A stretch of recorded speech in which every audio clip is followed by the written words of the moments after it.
Good morning and welcome back to our latest episode of Talking Baldocks. After a short break for Matt's new arrival, we are back. By new arrival, I mean your baby. So, congratulations on that, in case anybody didn't know about that. And yeah, welcome back. Thank you. I'm Matt Baldock. Good, I knew that anyway. I'm Neil No, but Baldock. yeah, sorry, I got that. That's why we used to start. Yeah, you're Neil Baldock and I'm Matt Baldock. And yes, thank you. Yes, Grace and George Baldock was born on Boxing Day, so just getting back into trying to remember how to function on a little amount of sleep, but everything is good. Thank you. Good stuff. Good stuff. Um, So yeah, we're back for our first episode of the year, and obviously it is we're just at the start of February. January's flown by, and yeah, basically we've got 2 months left of the first quarter, and we want to talk about how people can make the most of it. Yeah, so I think I was having a chat with somebody yesterday, and I was saying like January has been the longest month and also gone in a flash. It's really weird. So everyone always thinks January seems to last forever, generally because the payday is about 5 weeks away. But like, I was meant to arrange to go and see somebody, and I'd said, oh yeah, we'll do it like end of January, start of February, and then yesterday I was like, I better sort that date out. And I thought, fucking hell, we're in February already. So for a Mm. lot of people, it seemed to whiz past, but. I think quarter 1 is so important for your business, for your sales or lettings to give you that really good start. By the same token, I don't think it all hinges on January. And so, what I mean by that is social media is a gift and a curse. The thing I love about social media over the last couple of years is agents can chat, can help each other, be so collaborative. But obviously, there is a lot of willy waving on there. So, if you go on social media, everybody's smashing it, everybody's having it off. And you can kind of sit there thinking, oh God, I've missed the boat. January hasn't really taken off for me. My quarter 1 is doomed. So just really want to chat about that. So, on the one hand, I don't think there's any need to panic. I don't think not absolutely taking off in January. I don't. January is a big that big an issue. But by the same token, you can't sit here every single month going, "Oh, it's okay because I'll get going next month. I'll get going next month." At some point you have to push on. I mean, we trade in the mid market. I've pretty much done that for the last 23 years, and we never take off till about the end of January anyway, especially on the sales, because what you find is Christmas get. And I remember when I was employed, I'd be back at work sitting there thinking, why are the phones all going? And it's because people get back. Christmas is over. You've got to get the house sorted. The kids go back to school. You go back to work. You need that week of just readjustment because you've had that limbo period between Christmas and New Year where you've just been eating, after eights for breakfast and you don't really know what kind of day of the week it is. So I think January really, it's a long month in terms of the amount of days in it and weeks, but it's actually quite a short month in terms of the business opportunities. So yeah, that's a very long-winded way of saying don't panic if January hasn't gone amazingly, but that's not an excuse to not let February and March really set your year up. Yeah, definitely. And hopefully, those who have been listening to the podcast for a little while now will know that we recommended people didn't slow down their marketing and they didn't slow down their prospecting during December, which would have then set them up for some success in January. And also we recommended that you don't come into January and sort of rest on your laurels and sit there waiting for the market to pick up. So hopefully people have done that, and we found actually in our business we started quicker than we were expecting in terms of the number, not necessarily the number of instructions, but certainly the number of valuations we were doing. And I think that is a direct result of the activity we probably put in at the back end of last year. Um, but even if people haven't done that, then I guess yeah, the message is don't keep waiting. We should be pushing on all the time. Yeah, 100%. And also, I put a post out about this. If January hasn't gone the way you wanted it to, put a note in your diary or your calendar for the 1st of December, which says, I don't want another January 2025. Keep pushing with the marketing. And as Yeah, simple as that. yeah. You're right. I mean, we did double the amount of valuations in January 25 than we did in January 24, right? Because we kept going, as I mentioned before in the last one, we were still writing to people. We were still putting social media content out there. So, yeah, I mean, number one, no excuses. We're all adults here. If you've had a really slow January, it's because you didn't do enough work in November or December. Anything you do really is all pushing forward. So the work you're now going to do is going to push forward into the new year. But let's say that side, look, let's just say January hasn't gone quite how you wanted. Okay, that's fine. What can we do to really ramp up February and March and make sure that we finish quarter 1 strong? Because I know we're at the start of February, so if we're talking about the end of quarter 1, it'll be here before you know it. So just really want to discuss some kind of low hanging fruit, and then kind of what social media, and we will consistently posting on social media will be key. And obviously we can discuss what kind of topics people could be talking about with sales, and media there. So just sorry, on sales and legs. So in terms of the low hanging fruit, we're still fans of direct mail, touting, door knocking, whatever you're going to do, get out there, and get on with it. And there is low hanging fruit because there will be properties that were out of contract in December that thought, well, I might as well just let Christmas get out of the way before I change estate agent. Or the estate agent was telling them, yeah, but it's Christmas, it'll pick up in the new year. And then estate agents are very good. And people don't necessarily like changing agents. So if agents can just tell them something they want to hear, they will hang on a bit longer. So when they've come into January, the agent, and saying, oh, look, it's the start of January, it never, we always kick off at the back end. You'll find that there's instructions there where people were kind of thinking of changing. The agents kept them through January, but now the customer's thinking, what else? So there are definitely people out there looking to change agents. They just need a catalyst for it, and that needs to be you either knocking on the door or putting a note through the door, really. Yeah, definitely. And I mean, the reason it's low hanging fruit is because those people are already in the market. And I think often agents forget that. They're like, I need new customers, I need new listings. And it's all, a lot of marketing is about, well, where do your customers hang out? Well, some of them are hanging out in the market. Yeah. Some of them are obviously hanging out in your community, and we do a lot of community stuff and networking in community groups and that kind of thing. But obviously, some of your customers are sitting there on the market with another agent, not getting any results, not getting the service, not getting the feedback, not getting the viewings because the marketing's not right. Um, and it's about approaching people and adding value, isn't it? And helping them, not door knocking and saying, "Hey, can I have your house for sale?" But actually demonstrating how you can add value to them and how you can maybe help them to move actually, and how you can help them to find their new home before you help them to sell their existing one, which then, as you're into that conversation, will lead to obviously how you can help them sell that one. Yeah, most definitely. I mean, I think it's the old thing is the reverse tout. It's rather than, can I sell your house? It's can I find you a new one? The key is you want the name and number, right? I think the overall thing for this whole conversation is going to be February and March, you need to be speaking to as many people as possible.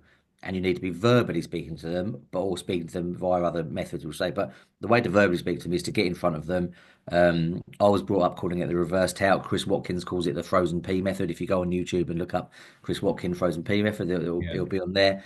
But yeah, I mean, as you say, there are people out there that literally have boards outside their houses saying, "I want to sell my house," and so you can, very easily, if you've got a software that will tell you how long it's been on the market. If you haven't, you just go on Rightmove, default to oldest listed, and it will show there anything. You should ideally know the contracts in your town or your city where you're trading, but the standard used to be 12 weeks. I know some of the corporates have got 20, but anything really that sometimes ones have been over 20 weeks, you kind of think, look, do I want something that's been on that long? Are they not willing to listen to advice? But I think that 12 to 18 week is really a bit of a sweet spot to try and get after. So Yeah, and the that's other bit, the thing to think about if anybody's thinking, oh, well, is it ethical and should I be touting other people's properties? Well, the reality is, if a property hasn't sold after, let's say, 12 weeks, and probably sooner, in fact, but if it hasn't sold after that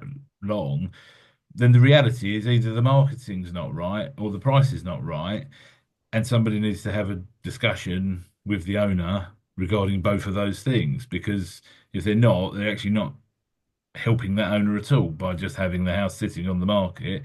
Obviously, if it's not a very motivated seller and they're not that bothered if they sell, that's a different matter. But you'll find that out when you have the conversation with them. Uh, 100%. but it's no good nobody having that conversation with them. And if their existing agent isn't doing that or doing it in a way that they're actually able to explain why they need to change the marketing or why they need to change the price, then again, there's nothing wrong with somebody else adding value to that. No, no. And you've got to think, so if you're coming up to contracts that are up to 12 weeks old now at the start of February, these properties were listed in kind of back in November. Some of them might have been listed in December. Um, they were times when some agents, sadly, would probably be more interested in listing a property to hit their target than they would have been if given the proper advice. So Yeah. you will have found the back end of the year some overpriced stuff come on because agents had their targets to hit. And so, yeah, you're entirely right. These people want to move.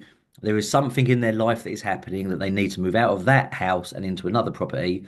And they've engaged, and estate agents do it because the public perception is a lot of estate agents do the same and they'll all give you the right advice.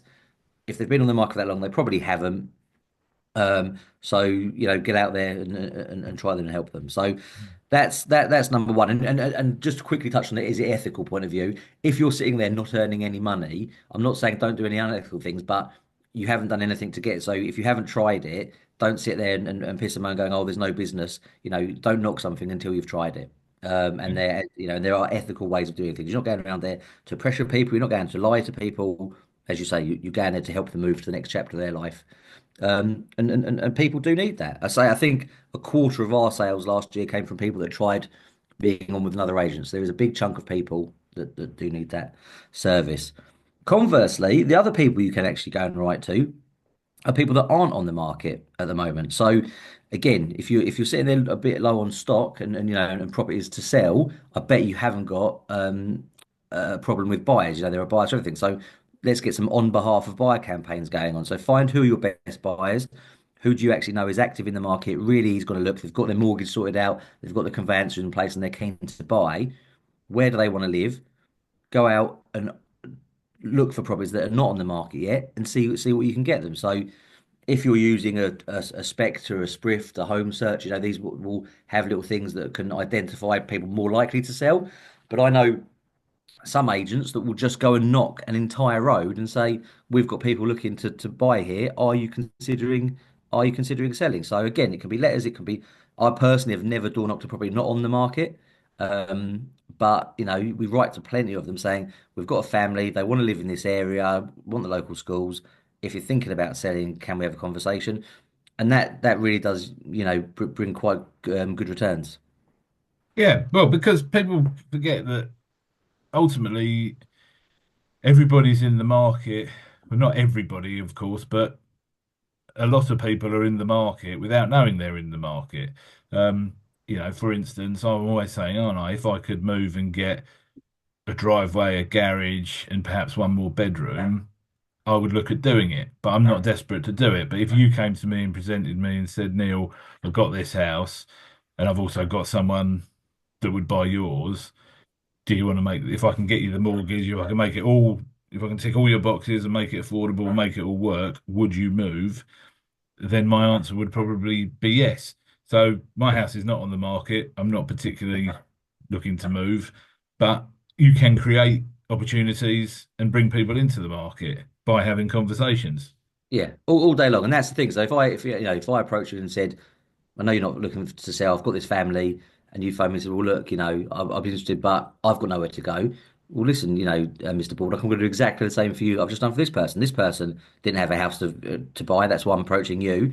If you don't have one, and you can chain build like that, and you can chain build without competing with other agents and without competing on fees because you've literally got sole exclusivity on the conversation with that person because other agents aren't talking to them because they're not on the market. So let's be honest, if you're going to go and start touting stuff on the market, you're going to compete with most agents in your town. So your messaging has to be very different. But not many are going to be targeting people that aren't on the market. So you've really got a good chance going there. So yeah, I think, low hanging fruit on the market, and let's get some direct mail to people that aren't on the market yet on like some on behalf of buyer campaigns. I'd say they're two quick things to do. Two quick things. Um, Yeah, definitely. And then I think you alluded to it earlier, but social media and attracting what we call attraction marketing, putting content out there, building an audience. It's never too late to start that either, is it? 100% not, 100% not. And obviously, hopefully we've got sales and letting agents listening to this. So we want to show a few ideas of what you can say to both. And, but so number one, consistency. It doesn't matter if you're sales or lettings, you need to be posting absolutely consistently. So I think a minimum of 3 times a week daily would be ideal. And you have to remember, you don't need, it doesn't always have to be some earth-shattering piece of news. You know a lot about the market because you work in it, but Mr. and Mrs. Average, they don't know what's going on, and people just want to hear things. So just because you think it's blinding obvious to you, it won't be to somebody else. And you can say that. So, but we can probably give a few ideas of what to talk about in the two different disciplines. I think lettings, there is an abundance of things at the minute because obviously you've got Yeah, all the legislation changes. yeah, we'll come on to lettings in a minute, because yeah, there's loads of stuff. I mean, to be perfectly honest, as an estate agent or a letting agent, there is really never nothing to talk about because if we just concentrate on sales for a moment, the the housing market, everybody's interested in it. Everybody's interested in house prices. Whenever you go to a dinner party, someone says, "Oh, how much is my house worth?" And you say, "Well, I need to come and have a look at it." It's not that simple. But do you know what I mean? So talking about house prices, percentages, and even you don't always have to talk about house prices, but just showing people what you do and how you do it is actually quite an interesting thing for people to watch. So behind the scenes content of how you're preparing a property for marketing, what you're doing, what your day looks like as an estate agent, and then talking about the market and this property, the whole, I mean, there's an abundance of things you can do in terms of the highest priced street in the town or city you're in, talking about what was the last house sold in that road. There's plenty of data available, isn't there, from all the different sources? There is loads of stuff. I don't even think you need to take it into that because I think to keep it simple, people that haven't done that much posting, I think they can get a bit bogged down in the details and oh god, behind the scenes that sounds, we don't really do anything that interesting. So you can keep it really simple, just with news that's going on. So and also the thing to think about is if you feel you've missed the boat on something, you can reverse it. So let me give you an example of that. So we've got the stamp duty holiday ending, so April 1st, right? So a lot you should have been talking about that, and a lot of agents were talking, and weirdly some agents are still talking about it. There's no way anyone's going to hit it now. But so if you're sitting there thinking, oh god, in December or so I should have been saying I'll buy a house now because of the stamp duty. Well, that's okay. Now just flip it and talk about, hey, look, you're not going to hit the stamp duty. Yeah. Just when you're looking to buy a house, please make sure you do your sums based on paying the newer stamp duty thresholds, the higher stamp duty thresholds. So you haven't missed the boat. You can just turn the conversation and you can still talk about it. And actually, you're going to stand out because, again, there'll be a lot of noise. I'm still seeing in my feed agents saying, buy this today, beat the stamp duty. Whereas if you're going, look, guys, I'll be honest, you're not going to beat the stamp duty. But, in reality, it's going to cost you an extra £2,000 to buy this house. In the last 7 years, 10 years, they've gone up by 15, 20, 30, 40, whatever they've gone up by. Mm. If you're buying a house to live in, that's going to be okay. You're going to stand out because you're going to be the agent that's telling the truth.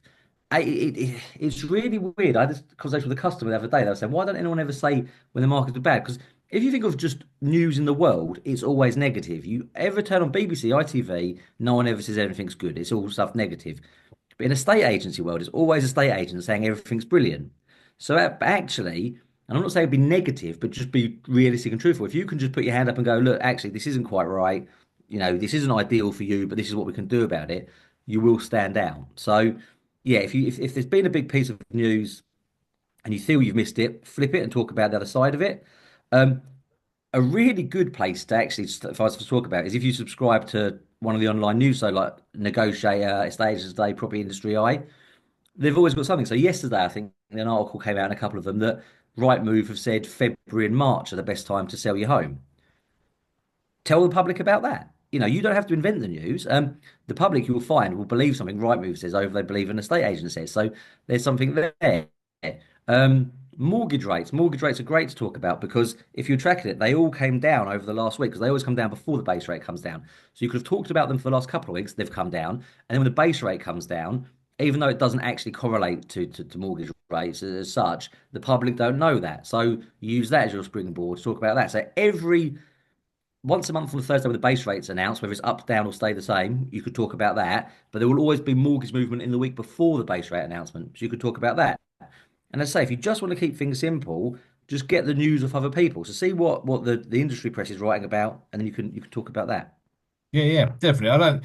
So I think there's never there's never nothing. There's never not something to talk about. There's just stuff everywhere that you can talk about, and everybody's interested in the housing market. And I think just going back to because I slightly disagree on the behind the scenes stuff. Everything is interesting because people are always interested in what estate agents do. So No, I'm not. You're not. I'm not saying it's not interesting. I'm saying that estate agents don't realise it's interesting. no, I understand. That's why we're telling them. But Yeah. anything you're doing is interesting. So you can make content literally on anything. And if people want some ideas on that, they can give us a shout. And the other thing is, you can look at what your competition are doing as well. There's nothing wrong with doing that. I mean, any successful companies out there, success leaves clues is the saying, and there's nothing wrong with looking at what your competitors are doing and thinking, could I do that or do it better? And going back to Chris Watkin, he gave me some great advice many years ago when I used to say, well, so and so's just posted a video about that, and I don't really, I think they've beaten me to it. And as he said to me at the time, Neil, do you think BBC don't publish something just because ITV published it first? Of course they do, because you build your own following and different news outlets all run the same story. And some people choose to listen to that one and some people choose to listen to another one. Um, so yeah, I think there's never a shortage of things to speak about, and you shouldn't be worried if one of your competitors has already done it. Don't let that put you off.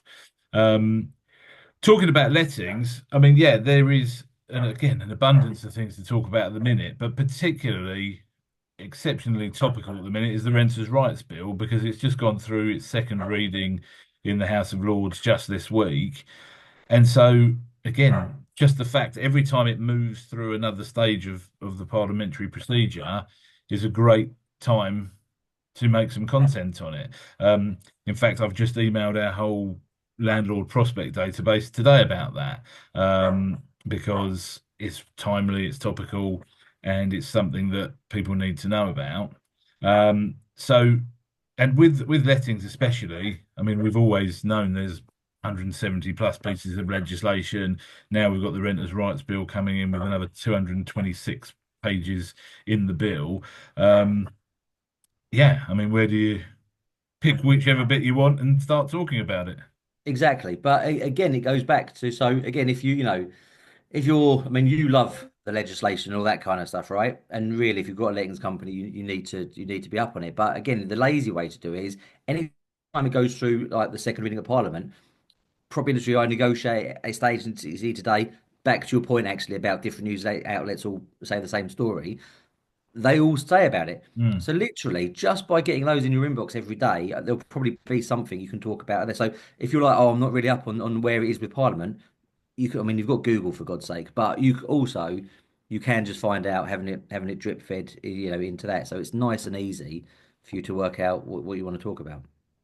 Yeah, definitely. And I think the thing with lettings where it's quite different to the sales market is, of course, it's not, certainly we've never found it's particularly fruitful to be touting lettings properties because generally they'll be let very quickly and there's not much of an opportunity to sort of take it off another agent at that point in time. Obviously, if something's been on the market for a very long time, then you can speak to the landlord, but it's highly likely that there's a reason that property isn't letting, be it overpriced or the quality of it, etc. So touting lettings properties is a tough gig, but you can educate other people's clients where they're not educating them. So imagine you do phone every lettings property on the market and you met or you find their details through the land registry and you get hold of those landlords. They might say, well, look, I'm sorry, they've already let that. You can go, no problems, but did you know about the Renters' Rights Bill? Has your agent told you about that? And do you know sort of like all the consequences that are coming up of these different things? Oh, well, no, they haven't mentioned it to me. Oh, okay, well, look, let me just spend 5, 10 minutes with you explaining the amount of value you are adding to that landlord. They may well turn around and say, do you know what? I didn't know about any of this, and I've been working with this agent for 5, 6 years, and they've never told me any of this. Um, Look, I've got another property coming up. I'm going to give you a shout about it. You just don't know what's going to come out of those conversations. So just adding value all the time is what it's about. Yeah, and there's a couple of times I was with one of our um, property partners yesterday, just doing some training. They're kind of a new start, a cold start. We were talking about this, and I was saying, if I could get you 100 landlords or 100 sellers or 100 people that owned houses in a room, would you want to talk? If I could get them to talk to you one after the other, would you want to talk to them? Yeah, of course, I'd like that. Well, that's what social media is. So, and Yeah. I think it was Josh Rayner that told us that years ago. You know, you can have people always say we want to have as many conversations as possible. Well, you can have conversations in one go with a whole group of people. So, and if you don't want to, I still think video is the best way forward. But if you want to start, we're quite comfortable on video now, but we started just posting text. I think with an image, and again with a chat GPT now, it can make you a nice image to go with it if you can't find anything. But just get yourself comfortable posting. So post really, really consistently. If it has to be text and an image, fine, and then you can build your way up to video. But just get used to posting. And the other bit I just wanted to cover on that was you mentioned you've just sent that email out as well. And that's the thing, sellers, landlords, they need so many touch points. They need to, it's that know, like, and trust thing. For instance, the lady I was with yesterday was going out door knocking, putting things through people's leaflets, but then there wasn't a big social media presence. So it was like, well, if you get home and you pick up this leaflet and we're in a new area, I haven't really, but if actually you pick up a leaflet and you go, oh, that's the person I saw in that Facebook group, or that's the person I keep seeing on Instagram, it all ties into one. So you have to consistently post, but you have to consistently post across a number of different mediums to build up that trust. Because if people see you regularly, they'll just automatically think you have some form of authority, and you want to kind of be remembered fairly easily by them. Definitely. Well, it's just building yourself as that local property expert that people think, I've got a question about letting or selling. I need to speak to Matt O'Neill or whoever the agent is. I think I want to give just a quick tip what I would be doing at the minute, and so I've just sent this out to our team about on the letting side, is when the Renters' Rights Bill comes into force, it's going to be a lot more challenging, not impossible, or not at all impossible. There's just a different procedure, but rent increases and rent reviews is what I want to talk about. So renewals of contracts is going to become a thing of the past, but people are still going to need to increase their rent, which will then only be able to be done through a Section 13 notice. And the tenant will have extra um, ability to challenge that and blah, blah, blah. I'll have to talk about it in a sort of a longer term. But what I'll be saying to landlords, especially your let only landlords or landlord prospects, is when was the last time you reviewed your rent?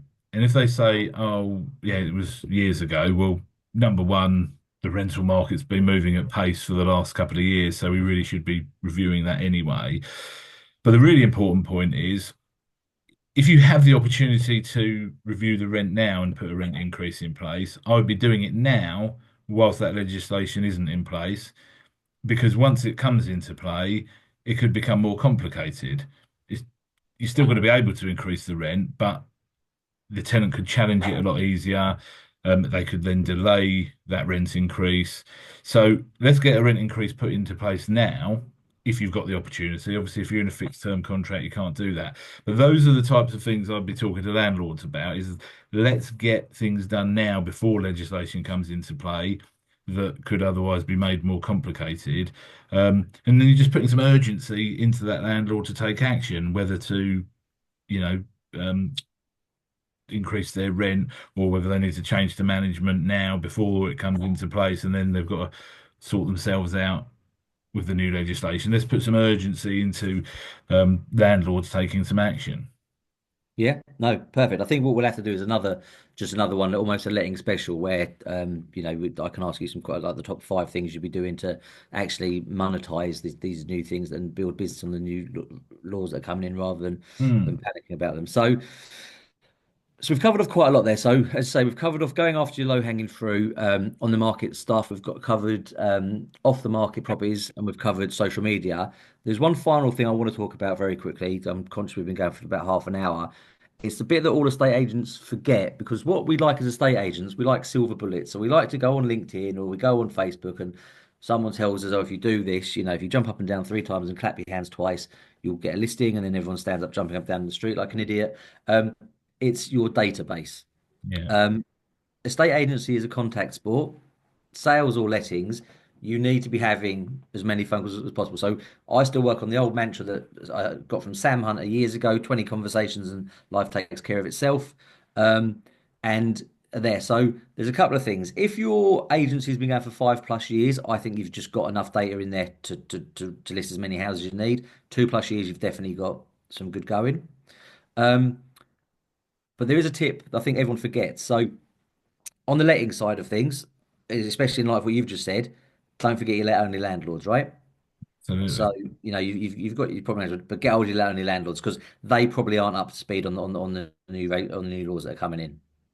So they want that. But in terms of the sales, what we tend to find is when you sell a property, well, I reckon about 50% of agents keep in touch with the person that bought that property from them, be that sending them a card, an email, or phoning them. But Mm. a lot of the time they don't even get in touch.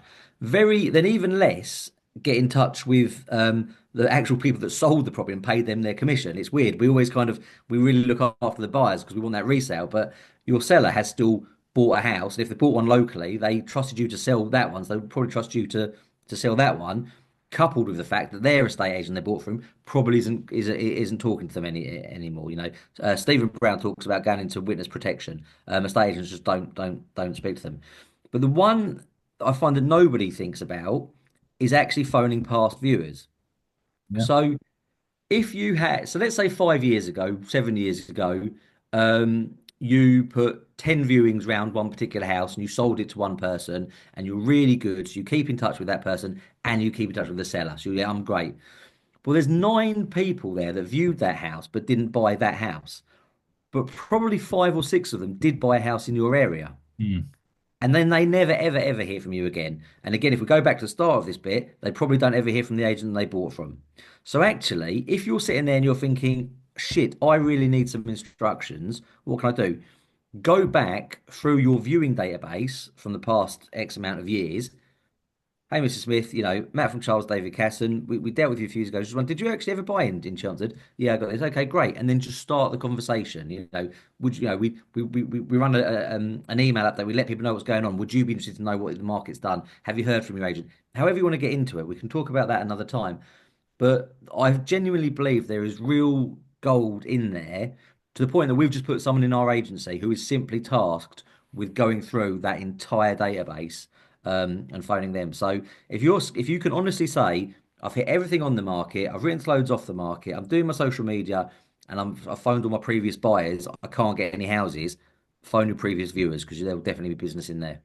Yeah, definitely. I think the database is everyone calls it a gold mine, and that might be a cliched saying, but it really is, isn't it? I mean, ultimately, all of the marketing we're doing as an agent generally is to put our brand or our personal brand in front of somebody and let them know what our services are, and then hopefully they're in need of those services, and so they call you. So if you think about it, there's never when people say to us, "Oh, I don't know who to phone." Well, phone anyone in your database because ultimately, if you told, as you say, 20 people a day, 40 people, 100 people a week, whatever the case is, hey, it's Neil. How are you doing? And just remind them I'm an estate agent in Chelmsford and I can help them with anything to do with property. Doing that consistently over the long term, when they want something to do with property, they're going to remember Neil, who gave them a call or who seems to give them a call every quarter or 6 months. It's just that whole mantra. But it's what we always say, people are looking for that instant gratification, the instant result all the time, aren't we? We're Yeah. prospecting, going, oh, I've made 20 phone calls and I've got no listing today.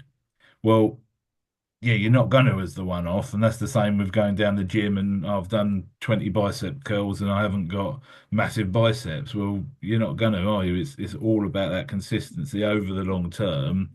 And if you just keep reminding people who you are by having conversations with them, you've got a much better chance of getting business out of them when the time is right for them. Exactly. You've got to play the long game as well. So, as I say, at the minute, you might need some short-term wins, and you can do them. But life is exhausting if you are constantly chasing money. So, what you want to Yeah. be doing at the minute, you want to be doing both. So, yes, go and get those short-term listings that you need, but also be playing the long game because I guarantee next January, the January after, as long as you're an agent, you're never going to sit there and go, "I've got too many houses to sell," or "I've sold No. too many houses this month." You're always going to need more. So, while you're chasing the doing the short-term work at the minute, make sure you're still building the long game so you remember how it feels today to be worried about your business and say to yourself, I do not want to feel like this next year and commit to that. Yeah, I think that's actually a really key point what you just made there. Is you almost have to have them both running in tandem. Yeah, You're going after instant wins as well, but don't spend all your time on that. You've got to lay these foundations over the long term. So yeah, I think that is a really key point. Um, Good. Well, I think we covered a lot there, haven't we? I think so. Yep. So as ever, please, if this has been valuable, let us know. Actually, send us a comment, send us a message because it's nice to know that we are helping people. But if you can like and subscribe, wherever you're watching. Um, I thought of something really. I'm Matt Baldock. Neil Baldock. And that was Talking Baldocks.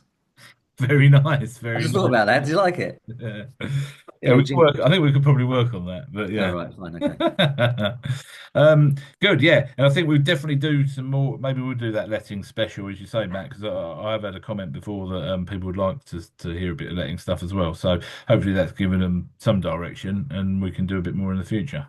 Perfect. Good stuff. Right. Well, until next week, goodbye for now.